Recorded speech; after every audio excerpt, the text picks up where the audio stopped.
The Boy in the Mist. The rain had started just after dusk, a thin, relentless drizzle that clung to everything it touched. The pavement shone slick under the gas station lights, reflecting the flickering neon sign of Hanson's Fill-Up on the edge of town. The road leading out to Route 47 stretched into darkness, flanked on either side by dense, ancient woods that seemed to swallow the light whole. Sergeant Ben Harlow sat in his squad car, fingers drumming absently on the steering wheel. His shift was almost over. One more hour, and he could head home to his empty house, a microwave dinner, and the dull hum of late-night TV. It wasn't much of a life, but it was his. The radio crackled to life. Unit 12. Respond to Hanson's Fill-Up on Route 47. Station clerk reports an unattended miner on site. Ben's hand hovered over the mic. Unattended miners weren't common out here. Hanson's was the last stop before 14 miles of woods, and anyone traveling this road either lived nearby or was passing through in a hurry. Copy that. Dispatch. Unit 12 en route. The drive was short, 5 minutes tops. As Ben pulled into the lot, the gas station's lights seemed too bright, stabbing into the mist that hung low over the ground. Rain beaded on his windshield, and through it, he saw the boy. Tiny, couldn't have been more than 3, maybe 4 years old. The child stood just at the edge of the overhang, where the awning couldn't quite shield him from the rain. His small frame was wrapped in pajama pants several sizes too big, the fabric soaked through. His feet were bare, pale against the wet concrete, his toes curled against the cold. Dark hair clung to his forehead, and his hands, clenched into tiny fists, shook slightly in the chill. Ben stepped out of his cruiser, the creak of his boots on wet pavement cutting through the silence. The boy didn't run, didn't even flinch, just stood there, eyes locked on the tree line at the far end of the lot, where the woods began. The gas station clerk, a wiry man named Curtis, stood inside the glass door, his expression tight with unease. Ben gave him a quick nod before kneeling down a few feet from the boy, rain dripping off the brim of his hat. "Hey there, buddy," Ben said, his voice low and gentle. "You okay?" The boy didn't answer. Ben tried again. "Are you lost? Where's your mom or dad?" Still nothing. The kid's dark eyes, wide and filled with something far beyond fear, never left the trees. Ben's hand drifted instinctively toward his radio, but something about the way the boy stood, rooted to the ground like a sapling, made him pause. "Okay," Ben murmured, staying low. "That's all right. My name's Ben. I'm a police officer. I'm here to help." For the first time, the boy's gaze flickered away from the woods. His lips trembled, and when he spoke, it was barely louder than the rain. "Mommy's in the woods." Ben's gut clenched. "In the woods? What's she doing there, buddy?" The boy swallowed hard. His tiny fists clenched tighter, knuckles white. "The bad man took her." There was something chilling in the way he said it, not the wild terror of a child's imagination, but the flat, hollow certainty of someone who had seen things they would never forget. Ben felt his pulse quicken. "The bad man. Can you tell me what he looks like?" The boy shook his head, water droplets flying from his hair. "He's in the dark." The words were like a slap of cold air. Ben had been on the force for nearly 15 years. He'd seen his share of domestic disturbances, runaways, lost hikers. But this, a child alone, barefoot, on the edge of nowhere, speaking of the bad man, it was the kind of thing that left a mark, long after the shift ended. He reached for his radio. "Dispatch, this is Unit 12. I need immediate backup at Hanson's Fill-Up, Route 47. Possible child abduction. Unaccounted parent may be in the woods." The radio crackled back. "Copy, Unit 12. Units 9 and 14 en route. ETA 7 minutes. 7 minutes could be a lifetime." Ben kept his voice gentle as he reached a hand toward the boy. "Hey, buddy, can you come inside with me? It's cold out here." The boy hesitated, his eyes flicking back to the woods, and for a brief moment, Ben could swear he saw something too. a flicker of movement between the trees. The boy stepped forward, trembling so hard his legs barely supported him, and Ben caught him before he could collapse. The child's hands clung to his uniform like a lifeline. "Can you tell me your name, buddy?" Ben asked, standing with the boy cradled against his chest. "Ethan," the boy whispered, his voice barely audible over the rain. "Okay, Ethan, let's get you warm." Inside the gas station, Curtis had already set out a towel and a bottle of water on the counter. Ben gently sat the boy down on a stool, wrapping the towel around his small shoulders. Ethan's bare feet swung slightly above the floor, toes twitching nervously. "Anything?" Curtis asked in a hushed voice. Ben shook his head. "He says his mom's in the woods, and someone took her." Curtis paled. "Jesus. Out there, in those woods." Ben knew what Curtis was thinking. The woods stretching between Route 47 and the next town had a reputation. Old stories, whispered warnings about hunters going missing, hikers finding strange things carved into the trees. But legends and reality rarely crossed paths in Ben's line of work. Until now. He crouched beside Ethan, careful not to overwhelm him. "Ethan, do you know where your mom went into the woods? Can you show me?" The boy's lip trembled, but he nodded. "By the broken sign." Ben knew the spot, an old rusted road sign half swallowed by moss, right where the trees first thickened. The place local teens dared each other to visit on Halloween. The boy's voice dropped to a whisper. "The bad man took her there." Ben's fingers curled into a fist, every protective instinct flaring to life. "Stay here with Curtis, okay? I'm going to go find your mom." Ethan shook his head so fiercely, the towel slipped off his shoulders. "No, he's still there." Ben's jaw tightened. "That's why I have to go." The boy's wide eyes filled with tears, but he said nothing. His tiny hands clutched at the edge of the counter, his knuckles turning white again. Ben keyed his radio once more. "Units 9 and 14, he advised. "I'm heading into the woods, west of Hanson's Phillip.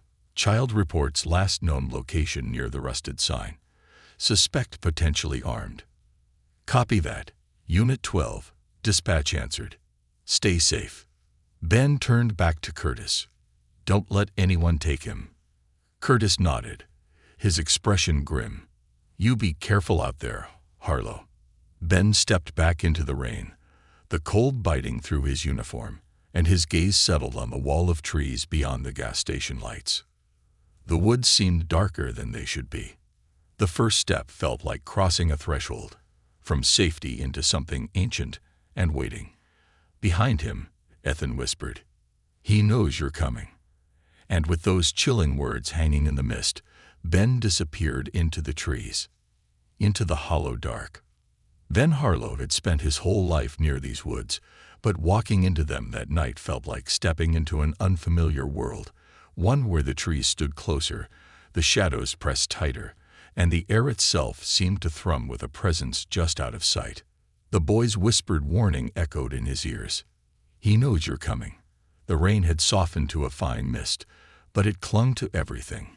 His hair, his uniform, his skin.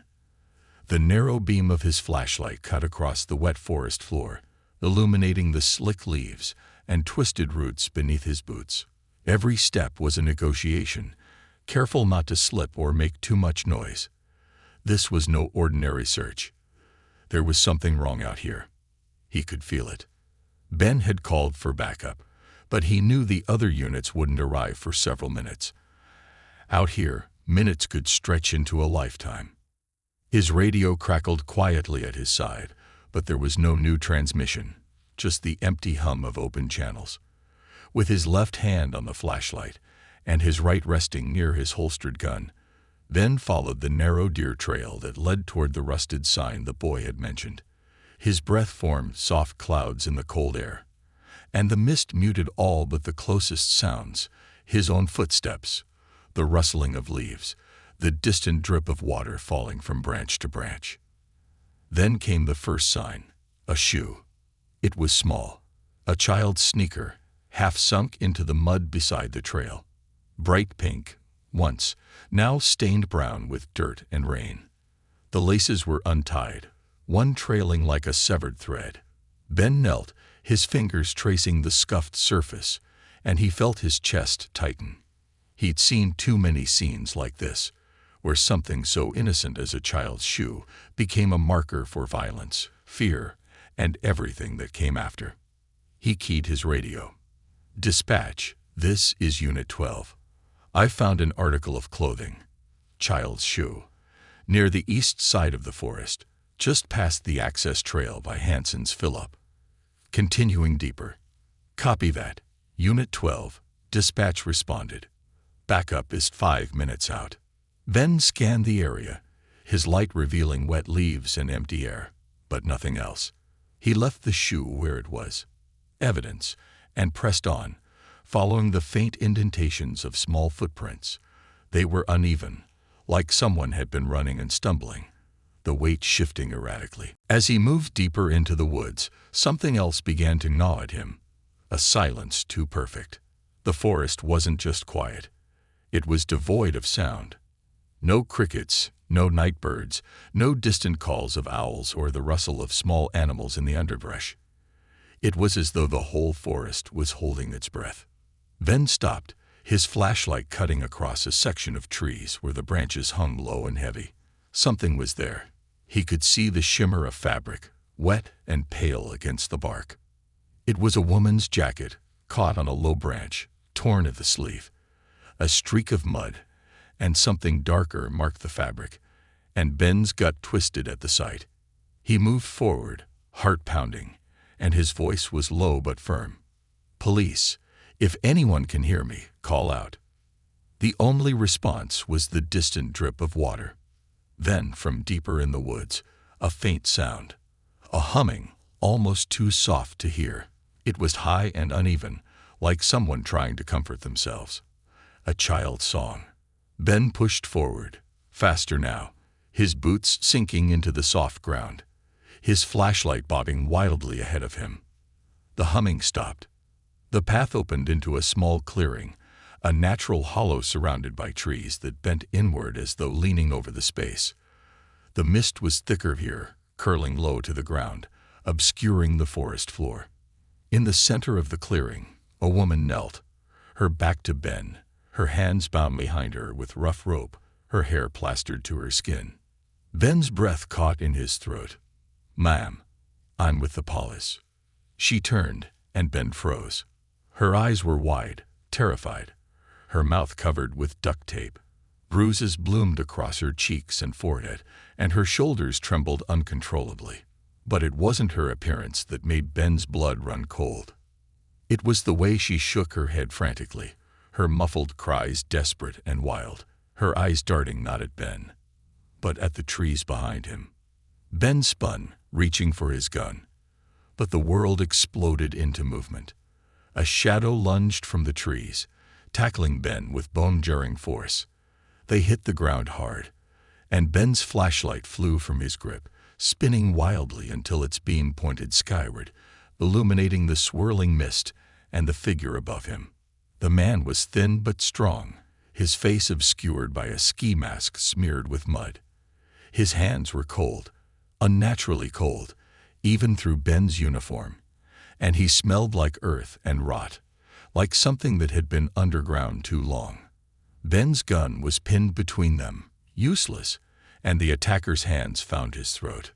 Ben bucked upward, slamming his knee into the man's side, throwing him off just enough to twist free. He drew his weapon, but the man was fast, too fast, and disappeared back into the trees, his footsteps vanishing almost instantly into the silence. Gasping, Ben staggered to his feet, his gun sweeping the shadows. "Come out," he roared, his voice echoing too loud in the empty woods. "Police, show yourself." Only the rain answered him. He turned back to the woman, rushing to her side. Up close, he could see the extent of her injuries, the torn skin around her wrists where the ropes had bitten deep, the dirt ground into her knees, and the trembling in her muscles that spoke of long-held fear. He peeled the tape from her mouth, careful not to hurt her further. "He's still here," she whispered, her voice hoarse. "He's watching." "We need to get you out of here," Ben said, his voice firm, but her head shook again. "He said," her voice caught, as though even saying the words was too much. "He said he knows you. He's been waiting." The chill that ran through Ben wasn't from the rain. He wrapped his arm around her, helping her stand. "Who is he?" The woman's lips trembled. "I never saw his face, but he said your name." Ben's stomach turned to lead. He had never met her before tonight. How could the man who took her know his name? The radio at his side crackled. "Unit 12, Units 9 and 14 are 2 minutes out. What's your status?" Ben keyed the mic with shaking fingers. "I've got the victim. She's alive. Suspect fled into the woods. Still close." The woman's weight sagged against him, and Ben half-carried her back toward the gas station. Each step felt heavier, the forest pressing in tighter, like it wanted to hold them there. Just before they broke back into the open, Ben caught something out of the corner of his eye. A figure, barely visible between the trees, standing perfectly still. The figure raised a hand. It waved. Ben's heart thundered in his chest. He shoved forward, breaking into a run as they stumbled onto the gravel shoulder of Route 47, where the gas station lights burned through the mist like a beacon. Curtis stood at the door, eyes wide, the little boy clutching his leg. "Monty!" Ethan screamed, racing toward them, his tiny feet slipping on the wet gravel. Ben barely managed to release the woman before Ethan collided with her, his small arms wrapping tight around her bruised waist. Ben drew his gun again, turning back to the woods. The figure was gone. But in the silence, he swore he heard it, a voice from the trees, soft and familiar. "See you soon, Officer Harlow." A name from the past. The fluorescent lights inside Hanson's Philip flickered weakly, buzzing in protest against the cold night pressing against the windows. Rain tapped at the glass like impatient fingers, each drop a reminder that the woods were still out there, and so was the man. Ben Harlow stood just inside the door, his breath coming hard and fast, his heart refusing to slow even though they were back in the safety of artificial light. His wet uniform clung to his skin, and the cold had long settled into his bones. The woman, Ethan's mother, sat slumped in the chair beside the coffee machine, wrapped in a thick wool blanket Curtis had dug out from the stockroom. Her hands were still trembling, even though the warm air from the old heater blew directly on her. Ethan was curled up in her lap, tiny arms clinging around her neck like a lifeline. His small face was pressed into her shoulder, but every few minutes, his head would lift just enough for his wide eyes to scan the windows, looking for shadows, for movement, for the man he knew was still out there. Ben knew that feeling well. "Ambulance is 5 minutes out," Curtis said quietly, his phone still clutched in his hand. The station attendant had gone pale, his wiry frame visibly shaking despite the warmth. You saw him, right?" Ben didn't answer. He was too busy staring out at the woods. The man had been standing there, watching, not running, not hiding, just standing there like it was his woods, like Ben was the intruder. And then the wave. It wasn't just arrogance, it was personal. The man knew his name. Ben had been in law enforcement long enough to know what that meant. This wasn't random. It wasn't just some drifter preying on a vulnerable mother and child. This was targeted, and Ben was part of the target. His fingers curled into fists at his sides. He didn't remember seeing the man's face, not fully. The mask had been caked in mud, the eyes little more than shadows behind it. But there was something disturbingly familiar in the way he moved, like he knew Ben would follow him into the woods, like he planned for it. "Officer," the woman said softly, her voice shaking almost as much as her hands. Ben turned, schooling his expression into something softer, something that wouldn't frighten her further. I never thanked you," she said, her voice hoarse from whatever ordeal she'd survived. "You saved us." He shook his head. "We're not done yet, but you're safe for now." Her hand smoothed over Ethan's hair, brushing damp curls away from his forehead. "He knew your name," she said after a pause. "Before I even saw him, he said your name." The cold that had settled in Ben's bones seemed to spread. "What exactly did he say?" She swallowed hard. "He said, 'It's about time you found me, Officer Harlow.' Like he was waiting." Ben's jaw tightened. "Did he ever tell you his name?" She shook her head, eyes wide. "No, never." Outside, headlights slashed through the rain as two squad cars pulled into the lot, their beams cutting across the slick pavement. Backup was finally here, but it felt like they were too late for something Ben couldn't name. Sergeant Maya Brooks stepped out of the first car, her dark hair tied back, her expression sharp with concern. She'd been on the force almost as long as Ben. They'd worked search and rescues, drug busts, even hostage situations together. Her eyes flicked from the woman and child to Ben's grim expression. "What the hell's going on, Ben?" she asked, not bothering with pleasantries. "Dispatch said possible abduction. You look like you've seen a ghost." He almost laughed. "Almost. Not a ghost," Ben said, "but someone who's been waiting a long time to say hello." Maya frowned. "Who?" Ben's silence stretched too long, and her expression shifted from confusion to worry. "What aren't you telling me?" He could hear it in her voice. The suspicion, the doubt, but also the trust, hard-earned after years of watching each other's backs. Ben sighed and rubbed a hand down his face, wiping away rain and sweat alike. "I don't know yet," he admitted, "but he knew my name. He was waiting for me out there." Maya's frown deepened. "This someone from your past?" Ben shook his head. "I don't recognize him. Not fully. But something about the way he moves. It's like he knew exactly what I'd do." "Like someone who used to work with you?" Maya asked. The thought had crossed Ben's mind more than once in the last hour, but it didn't fit. No one from his old cases had a reason to target him here now. None of the locals fit the description either. Before Ben could answer, the ambulance arrived, and the paramedics swept in to check on the mother and child. Ethan refused to let go of her, even for a moment, his fingers white-knuckled in her shirt. Ben stood off to the side, his mind spinning. "It's about time you found me." Those words wouldn't let go. They wrapped around his mind like a vice. Who had he failed to find? It was Maya who finally broke the silence again. "You remember a case about 7 years back," she said, her voice low so the others wouldn't overhear. "The Callahan boy." Ben's head snapped up. "Yeah, the Callahan boy. He was 3 years old, same as Ethan. Disappeared from his backyard without a trace while his mom was inside making dinner. They'd searched for weeks.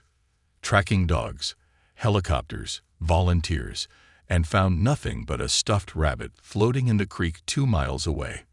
A case like that doesn't leave you. Not when you spend days knee-deep in mud, calling a child's name until your throat bleeds. "You think it's him?" Ben asked, his voice tight. "Maybe not him," Maya said, "but someone connected." The idea curdled in Ben's gut. After all these years, could someone from that case be resurfacing? There had been suspects, drifters, relatives, even the kid's estranged father, but no charges had ever stuck. A new thought struck him cold. What if someone had been watching him during the investigation, learning how he worked, how he thought? What if the man in the woods had been there all along, blending into the edges of the search parties, listening to the radio chatter, studying Ben? The door to the gas station swung open, letting in a blast of cold air as one of the paramedics stepped inside to update the officers. Ben barely heard him. He was already thinking about the woods, about the footprints, the shoe, the woman's trembling voice, and the figure that had waved at him like an old friend. Ben turned to Maya. "I need to go back in." Her eyes widened. "Not alone." "Bring whoever you can spare," Ben said. "But I need to go now." The rain had eased, leaving only mist and the rhythmic dripping of water from the trees. The woods stood still, waiting. Ben's flashlight cut across the trail again, But this time, the forest didn't feel as empty. Somewhere ahead, someone was still there, waiting. As Ben stepped past the broken sign, the radio on his belt crackled softly. The voice wasn't dispatch. It wasn't Maya. It was a man's voice, low, amused, and too close. "You remember now, don't you, Ben?" The signal cut out. The flashlight shook slightly in Ben's hand, but he kept walking. Ghosts in the dirt. The woods were alive in ways Ben Harlow could feel in his bones.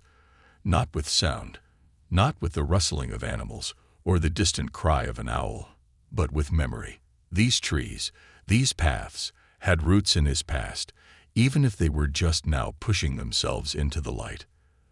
The radio in his hand was silent again, but the words still rang in his ears. "You remember now, don't you, Ben?" He'd walked these woods during the Callahan search 7 years ago, back when the weight of a missing child was still enough to crack the thin armor of his confidence. They'd combed these very trails, their voices echoing through the trees. Eli Callahan, until the name itself felt like a ghost whispering through the branches. They'd never found him. Ben's boots squelched in the mud, the damp earth clinging to his soles, as Maya followed a few paces behind him. She'd insisted on coming. Not that Ben could blame her. The way his hand shook when he'd asked for backup told her everything she needed to know. This wasn't just a case anymore. It was personal. Maya's flashlight swept over a patch of twisted roots, illuminating the faint remains of a small shoe print already half filled with rain. "Another set of prints," she murmured. Ben knelt beside it, the beam of his flashlight tracing the imprint. Small, bare toes, the deep line of a dragging heel. It was too fresh to be from the Callahan case. This was from tonight. "Someone carried her through here," Ben said, voice low, more to himself than to Maya. "Ethan's mom." Ben nodded, but his mind was somewhere else. "He knows you're coming. He's been waiting." The first shiver of understanding passed down Ben's spine. This was never about Ethan's mother. This was about him. A game, one that had started years ago, maybe even back when Eli Callahan's face was still on every telephone pole and storefront window in town. This wasn't just a predator stalking a random family. This was someone who knew how to bait Ben into the woods. Ben. Maya's voice was tight. He turned, and her flashlight beam had frozen on something up ahead. At first, it looked like just another tree trunk, but as Ben stood, stepping closer, he saw the carving. Deep grooves cut into the bark, the lines clean and deliberate. It was a name. Harlow. The letters were jagged, uneven, carved by someone without finesse but with purpose. Ben's stomach twisted. This isn't random. "Who the hell does this?" Maya whispered. "Who carves your name in a tree in the middle of nowhere?" The answer lay in the silence between them. Someone who had been following Ben for years. Someone who had been watching every case he worked, every failed search, every funeral, every moment of hesitation that chipped away at Ben's certainty. Ben ran his fingers across the grooves in the bark, the wood damp and cold under his touch. The carving wasn't new, maybe a few weeks old, but whoever did this had been planning for a long time. 7 years, Ben said softly. Maya frowned. "What?" "Eli Callahan went missing 7 years ago. You think it's a coincidence this all starts now?" Maya's silence said she didn't believe in coincidences either. The Callahan case had been personal for all of them. A 3-year-old boy vanishing from his own backyard, with no sign of a struggle. No fingerprints, no witnesses. The only clue was a stuffed rabbit found floating in a creek downstream, a creek that ran through these very woods. They'd searched for weeks. Ben had knocked on doors, interrogated anyone who might have seen anything. He'd called in favors from other counties, begged for extra resources when the budget was stretched too thin. And through it all, Eli's parents had stood on their porch, faces hollow, watching every cop who came and went with hope that slowly crumbled into something uglier. Blame. Blame Ben Harlow, the cop who couldn't find their son. "We need to split up," Ben said, stepping away from the tree. "I'll follow these tracks. You loop around toward the old hunting shack, in case he's circling us." Maya's brow furrowed. "You want to split up? Out here?" Ben's mouth was a hard line. "He's after me, Maya. If I'm alone, he'll come to me." Maya didn't like it, but she knew Ben well enough to trust his gut. With a reluctant nod, she slipped off the trail, her flashlight bobbing through the trees as she disappeared into the mist. Ben followed the trail deeper. The forest felt older the farther he walked, as though the air itself had been waiting to be disturbed. Every few yards, the mud showed another footprint, sometimes a full mark, sometimes just the tip of a toe. They were leading him somewhere. And then, the clearing. The grass was flattened in the center, the mud churned and dark. A circle of stones, too deliberately placed to be natural, sat at the center. And in the middle of the stones, something small and soaked. A stuffed rabbit. Ben's heart slammed against his ribs. The fur was matted with mud, one ear nearly torn off, but Ben knew what he was looking at. Eli Callahan's rabbit. He knew it the same way he knew his own name. A noise, a breath too loud, came from the trees at the edge of the clearing. Ben spun, gun up, flashlight beam slicing through the fog. Nothing. But someone was there. He could feel it. "Come on." Ben's voice was raw, hoarse with adrenaline. "You wanted me here. I'm here. Show yourself." The woods swallowed his voice. Another breath. Closer. Ben's flashlight flicked to the left, and there, just at the edge of his vision, a face.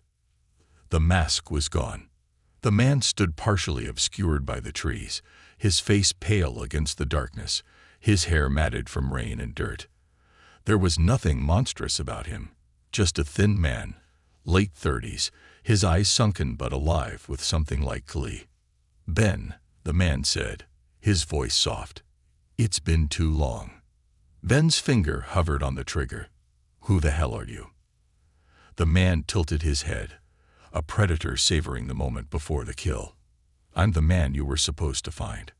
The flashlight wavered. Eli Callahan.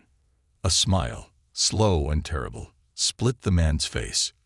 "No, but you were so close." Ben's heart pounded. "Where is he?" The man took a step back into the shadows, fading just out of reach. "You'll know soon enough." But not yet. A scream pierced the air. Maya's scream. Ben's blood ran cold. He spun, tearing through the underbrush toward the sound, branches whipping at his face, mud grabbing at his boots. The scream cut off. When Ben burst through the clearing, Maya was on the ground, a deep cut across her temple, her flashlight half buried in the mud beside her. Her eyes flickered open briefly before slipping shut again. And above her, standing perfectly still, was the man. "You can't save everyone, Officer Harlow," the man said. "But you'll die trying." Ben raised his gun, but the man was already gone, slipping back into the trees like mist. The clearing was silent again, except for Ben's ragged breathing and the soft drip of rain on leaves. As Ben knelt beside Maya, pressing his hand against her wound to slow the bleeding, his radio crackled. That same voice. "We'll finish this soon, Ben." And then silence. The ones you lose.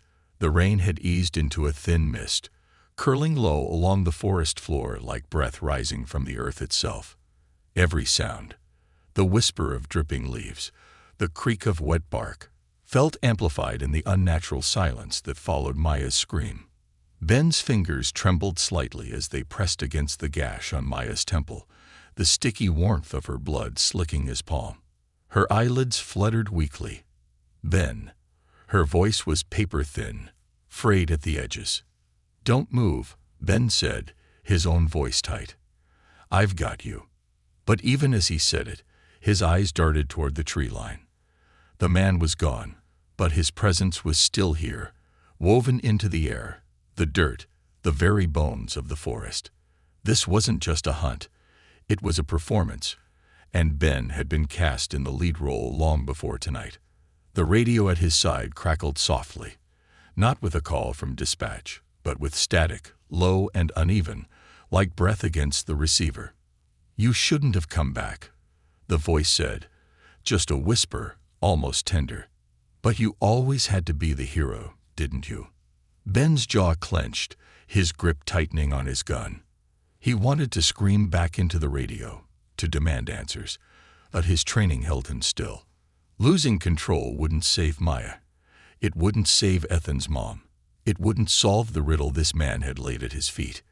His flashlight beam cut into the woods, illuminating the slick tree trunks and the tangle of underbrush beyond. No movement, but Ben knew better now. The man was there, always there, just beyond reach, watching. And somehow, he knew Ben. That was the part Ben couldn't shake. That familiarity. Like an itch in his brain he couldn't scratch. It wasn't just a grudge. It was personal in a way that felt old. Maya groaned softly, pulling Ben back to the present. He keyed his radio. "Dispatch, this is Unit 12. Officer down. I need medical assistance and immediate backup at grid reference F22, south of Hanson's Phillip. Copy, Unit 12. Units 7 and 19 en route. ETA 8 minutes. 8 minutes felt like a lifetime. Ben tore a strip from his undershirt. Folding it into a makeshift bandage, he pressed gently to Maya's head wound. She winced, but her eyes flickered open. "You get a look at him?" Ben asked. Maya swallowed hard, her voice faint but clear. "Yeah, I saw him. But I don't know Ben. He wasn't trying to kill me." Ben's brow furrowed. "What do you mean?" "He could have. When I saw him, I froze, and he was just standing there, watching me. Then, when I went for my gun, he knocked me down. Hard. But he didn't finish it." Her breathing was shallow, uneven. It was like I wasn't who he wanted. Ben's gut twisted. "Because you're not." Maya's hand found his wrist, her grip surprisingly strong despite her injuries. "Who the hell is this guy, Ben?" Ben didn't have an answer, not one that made sense. Not yet. But that voice on the radio, the carved name, the stuffed rabbit, they all pointed to one undeniable truth. This man had been in Ben's shadow for a long, long time. 7 years ago, the Callahan search had started like all the others, with hope. The first 24 hours were frantic, a blur of search dogs, helicopters, volunteers combing every inch of forest within 10 miles of the Callahan home. Ben had been younger then, less gray at his temples, still believing that good work always led to good outcomes. He remembered standing in the Callahan's backyard, the grass still flattened where little Eli's toys lay abandoned. A plastic dump truck, a tricycle missing one handlebar grip, a bright red ball half deflated in the damp grass. The father, Jason Callahan, had stood on the porch, hands clenched into fists at his sides, barely containing his panic. The mother, Sarah, had been curled in on herself, a silent shell rocking back and forth in the kitchen. Ben had knocked on every door within 5 miles. He'd walked every creek bed, followed every lead, and with each passing day, the hope dimmed. By day 14, it had flickered out completely. But there was one piece that never fit. A neighbor, a quiet, reclusive man who lived half a mile from the Callahans, tucked into a collapsing trailer at the edge of the woods. No priors, no incidents, but when Ben knocked on his door, the man didn't answer. The trailer had been empty, clean, too clean. They found no evidence, no proof. The man's name was Garrett Shaw, and the only thing they ever knew for sure was that he disappeared the same night Eli did. The case had haunted Ben ever since. 2 vanishings, a little boy and a ghost of a man who left no footprint behind. Until now. Present. In the woods. Ben's hands shook slightly as he pressed Maya's radio into her hand. "If anything moves, you call it in. Don't try to be a hero." Maya tried to smirk, but it came out pained. "That's your job." Ben stood, scanning the woods once more.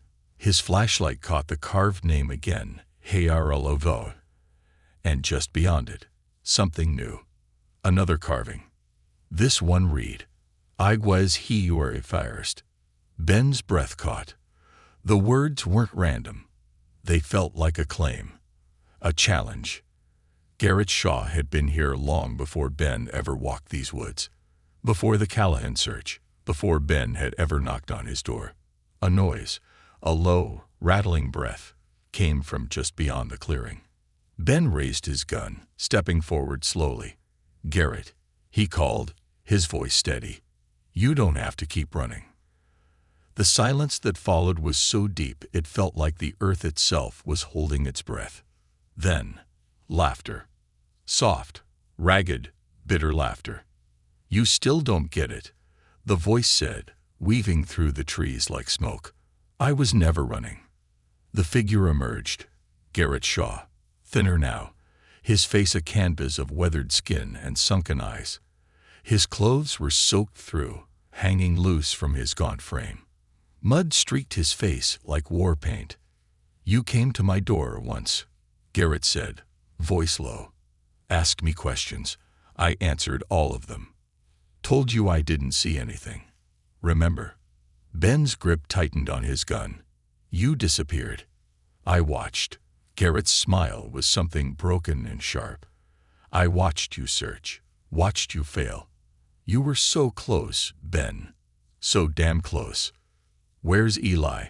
Ben demanded, the name catching in his throat. Garrett's smile flickered.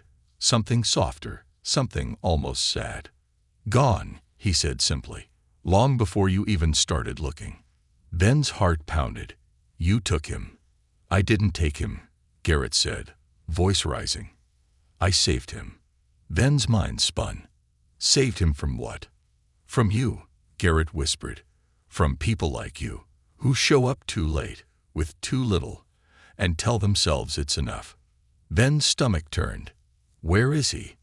Garrett stepped back into the shadows. Gone, just like you'll be. The woods exploded into motion, a blur of movement, mud, and shadow, and Ben fired. The gunshot cracked through the clearing. When the smoke cleared, Garrett was gone, but his laughter echoed long after. Ben's heart hammered as the radio crackled in Maya's hand. Units 7 and 19 arriving on scene. But Ben knew this wasn't over. It never had been. The lost and the found. The rain had stopped by the time backup arrived, but the forest still held the storm's breath. It clung to the trees, to the earth, to Ben Harlow's skin like cold hands reaching from the ground. The world felt damp and unsteady, every sound sharpened to a blade's edge, every crack of a twig a threat, every rustle a warning. Maya was conscious but woozy, her head wound cleaned and bandaged by one of the paramedics who'd finally reached them. Even through her pain, she caught Ben's wrist as he turned to follow the trail Garrett Shaw had vanished down. You don't have to do this alone, she whispered. Ben shook his head. This started with me. It has to end with me. Maya didn't argue. She'd known him too long to waste her breath. Ben's flashlight cut through the thickening mist as he retraced Garrett's steps, following the trail of broken leaves, and churned earth deeper into the woods. Every step felt heavier than the last, not just from exhaustion or fear, but from the weight of knowing. He'd been chasing ghosts for 7 years. And tonight, the ghosts were finally ready to speak. The place of no return. The trail ended at a place the search teams had missed 7 years ago, a dip in the land where the earth had given way, forming a shallow ravine surrounded by thick underbrush. It was the kind of place you only found if you knew where to look. Ben stepped into the hollow, the ground sucking at his boots, and there, half hidden beneath the roots of a fallen tree, was a makeshift shelter. A child's shelter. The walls were cobbled from branches and scavenged boards, covered in strips of faded blue tarp.